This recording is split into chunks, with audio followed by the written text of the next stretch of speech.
Hey guys, welcome to my video on homework discussion number 133. Okay, let's start. It says use the rational roots theorem to find all the possible zeros and then determine which are the actual zeros of the polynomial for 6x cubed minus 19x squared plus 11x plus 6. Okay, so let's begin. By using the rational roots theorem, we have to identify the constant first. All right, let me just rewrite it down. Okay, so we know the constant here is 6, and we're going to identify the factors of 6. Okay, so factors of 6 are plus minus 1, plus minus 2, plus minus 3, and then plus minus 6. Okay, then we're going to identify my leading coefficient, which is also 6. Okay, and again, I'm going to write the factors of 6 again. And we're going to have a lot of possibilities, right? Okay, so, wow, we're going to have a lot of possibilities here. All right, so I'm going to divide the factors of 6 divided by factors of 6. And I'm going to end up getting 1 divided by 1. So I'm going to do it in order. So I'm going to do it 1, 2, 3, 6. Okay, so 1, or I could do it 1, 2, 3, and 6. And do the rest that way. All right, so I'm going to do 1 divided by 1, which is positive negative 1, 2 divided by 1, which is positive negative 2, 3 divided by 1, and then 6 divided by 1. All right, so that's done. Now I'm going to do 1 divided by 2, which is positive 1 half, 2 divided by 2, which is already there because it's equivalent to 1. And then I'm going to do 3 divided by 2, positive negative 3 halves, and 6 divided by 2 is 3. Okay, now 1 divided by 3 is not there, so I'm going to write it down, and then 1 divided by 2 divided by 3 is not there either. Okay, and then 2 divided by 6 is 1/3, so that's the same. Okay, so now I'm going to do 3 divided by 2, which is there. Wait, sorry, I got lost. It's 1 half, 2 over 2, 3 over 2, 6 over 2, and then the 3. So 1/3, 2 sixths is there, and then 3 over 3 is 1, and then 6 over 3 is 2. Okay, there you go. I'm picking up. All right, so now 6. So 1/6 is not there. 2/6 is there. That's equivalent to 1/3. And then 3/6 is 1 half, and then 6 over 6 is 1. All right, so these are all my possibilities. All right, so out of all these possibilities, which one is going to be an actual zero? So I'm going to test it using my calculator here. So the TestNav has a calculator, so that is what I'm using. I'm not using TestNav to answer any of the questions. I'm just using it for the calculator. All right, so here it is. Here's my TestNav.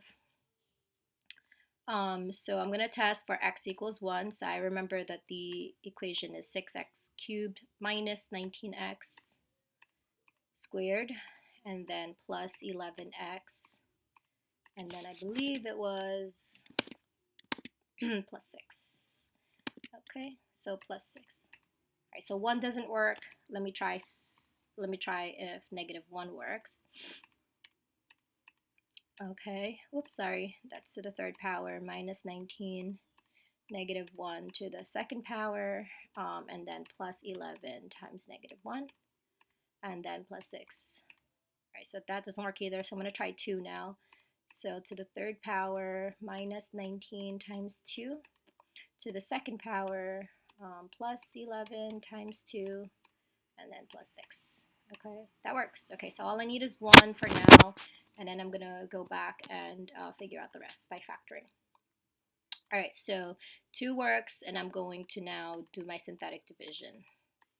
Okay, write down my coefficients, skip a line, draw a line. Okay, now I'm going to do my synthetic, so carry down the first term. That's going to give me a 6. Multiply by 2, that's going to give me a 12. Negative 19 plus 2 is negative 7. Multiply that by 2, I get negative 14. Subtract, y'all get negative 3, and then multiply by 2, you'll get negative 6. So again, if 2 works, if 2 was one of the zeros that you tested with a calculator, you should get, by the remainder theorem, you should get the remainder, right? Okay, so I know that my quotient now is 6x. Sorry about that. That is my alarm clock. So 6x squared minus 7x minus 3, that's my quotient, and my original factor was x minus 2 because 2 was a 0. So now if I set this equal to 0, this is already factored out, but this is not. So I'm going to factor that out by grouping, okay? So first I have to multiply the first term, or the leading coefficient here is 6, and the constant, which is negative 3. So 6 times negative 3 is negative 18.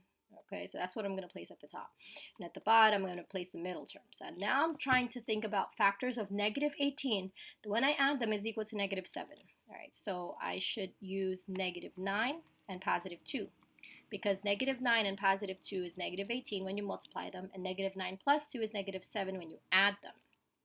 Okay, I don't want to put this in like this form. All right, and the reason why is because when you multiply x times x, it doesn't equal 6x squared. So that's why I always try to do it by factor by grouping. So I know these two, when you add them together, will make negative 7x. So that was originally negative 9x plus 2x. Okay, that makes the negative 7x. All right, so now I'm going to factor the GCF here, my first two terms. So the GCF of 6x squared minus 9x is 3x. Okay, so I'm going to factor out the 3x, and I'm going to figure out what's left.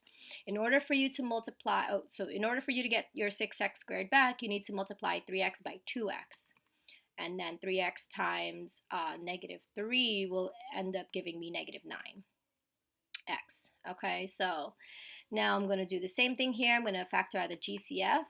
And the GCF here is 1 because there's no other common term other than 1. So positive 1. If this was a negative, you have to factor out the negative 1. All right? Okay, so now what's left is 2x minus 3. And again, you see a GCF of 2x minus 3. So you're going to factor that out again. And then figure out what's left. And what's left is this 3x plus 1. Okay? Great. And now I'm going to bring this down, all right, because this is my original 0.